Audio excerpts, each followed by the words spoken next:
Life कितना change हो सकता है सिर्फ एक काम किया जाए, सही बातों पे ध्यान दिया जाए तो।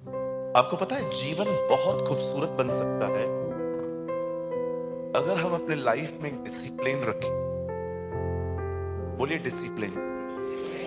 बहुतों को सुबह उठने का डिसिप्लिन है, दुआ का डिसिप्लिन है, गार्डन में घूमने का डिसिप्लिन है, पर बहुत कम लोग हैं जो सोचने के डिसिप्लिन में चलते हैं कि मन में आने वाली हर बात को मैं अपने अंदर न रख के उसे निकाल दूं।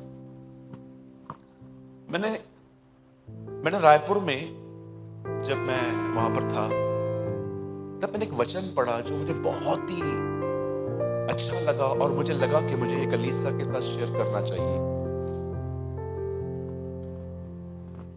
आपने देखा जब इज़राइल के लोग मिस्र से लेके कनान जा रहे थे तब बाइबल कलाम पाक कहता है, परमेश्वर का वचन कहता है कि एक ऐसी जगह पर आई जहां पर उन्हें पानी नहीं मिला और पानी न मिलने के कारण जब उनका गला सूखने लगा तो वो इरिटेट हो गए और इरिटेशन में आके उन्होंने मूसा को बहुत ही उल्टी सीधी बातें कही। और आप सदैव जानते हो जो व्यक्ति परमेश्वर के साथ चले अगर उसके खिलाफ कोई कुछ करेगा तो उनकी ओर से खुदा लड़ता है। You know very well. इसीलिए मैं हमेशा कहता हूं जो लोग सच्चाई से परमेश्वर की सेवा करते हैं, अगर आपको लगता है ना कि वो आपसे कुछ गलत कर रहे हैं, आप उनसे जाके बात कर रहे हो, लेकिन जगह जगह उनका नाम न खराब करो। मैं आपको सच कहता हूं परमेश्वर आपसे व्यवहार करेगा। ये मैं नहीं कहता हूं, ये परमेश्वर का वचन कहता है। यू नो इज़राइली जो थे वो परमेश्वर के खिलाफ बहुत कम, उसके दास के खिलाफ बहुत कुछ करते। एक दिन जब वो मिस्र से लेके कनान जा रहे थे, एक ऐसी जगह आई जहां पर उन्हें पानी नहीं मिला, उनका गला सूखने लगा और इरिटेशंस में आके इरिटेट होके उन्होंने मूसा को कहा, बहुत ही उल्टी सीधी बातें कही। तब प्रभु ने उन्हें दंड देने के लिए लिखा है बहुत ही जहरीले सांपों को भेजा और ऐसा लिखा है एक ही दिन में 21,000 मर गए। और जानते हो मरने के बाद क्या हुआ?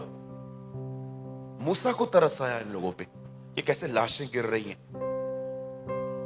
इतने सारे 21,000 समझते हैं आप?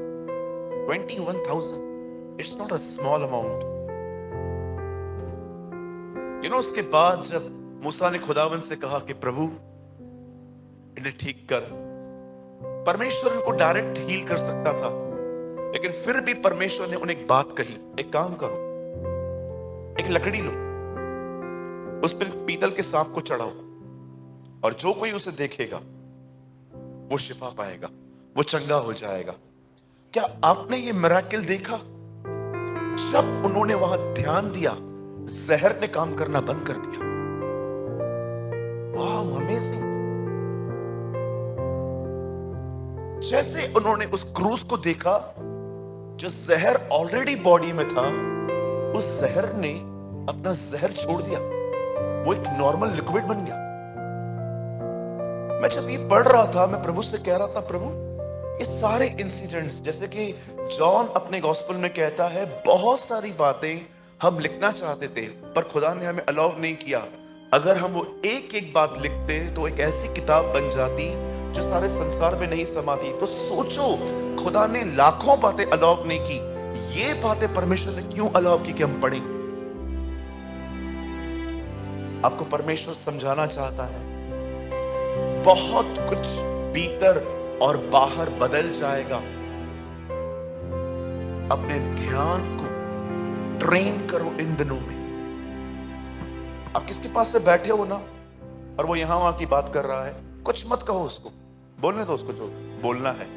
आप अपने आप को ट्रेन करो कैसे माइंड डाइवर्ट किया जाए, बोलता है। प्रॉब्लम क्या होता है, जब हम कान लगाते हैं ना तब बातें हमारे अंदर घुसती हैं और सेम लाइफ हमारे अंदर भी आती है। ये कर रहा है, मैं क्यों ना करूं?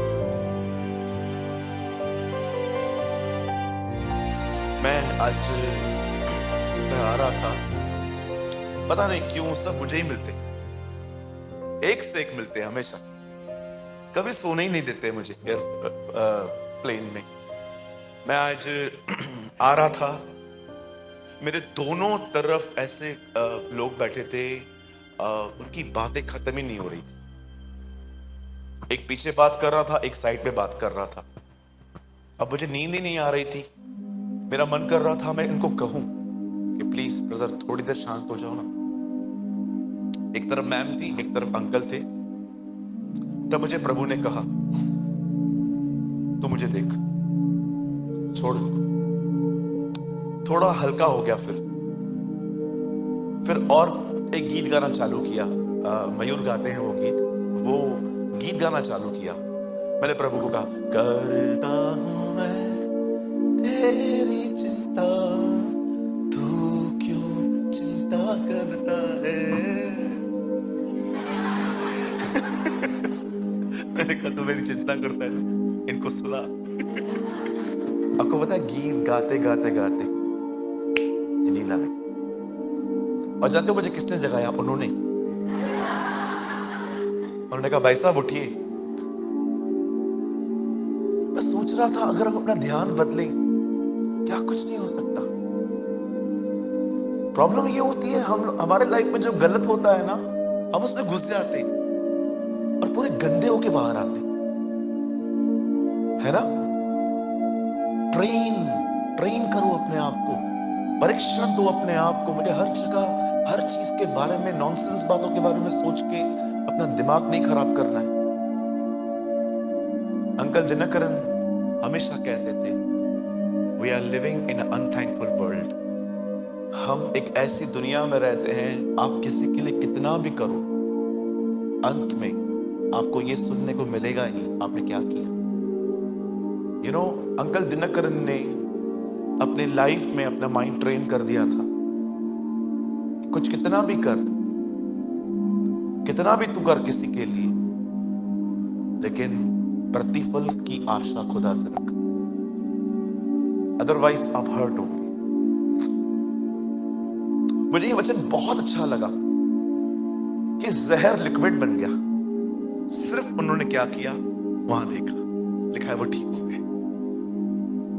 मेरे भाइयों, मेरी बहनों, आपकी जिंदगी की सबसे बड़ी प्रॉब्लम ये नहीं है कि आपके आसपास बुरा हो रहा है, आपके घर में आपके साथ बुरा व्यवहार हो रहा है, आपके चर्च के अंदर आपके साथ बुरा हो रहा है। आपका सबसे बड़ा प्रॉब्लम ये है, आप ध्यान दे रहे हैं। दैट इज योर प्रॉब्लम,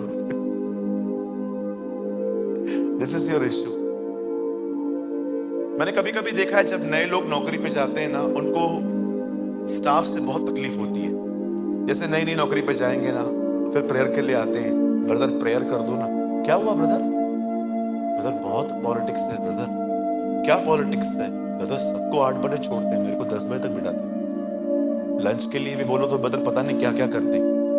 आप सुनिए, आप अपने जॉब में कल जाइए फिर से, और जो आपसे पहले सीनियर्स है ना, आप जाके देखिए, उनके साथ भी सेम व्यवहार होता है, पर उनको फर्क क्यों नहीं पड़ता? क्योंकि वहां बैठ बैठ के उन्होंने अपने आप को समझा दिया है, ये तो नहीं सुधरने, अपने को सुधरना।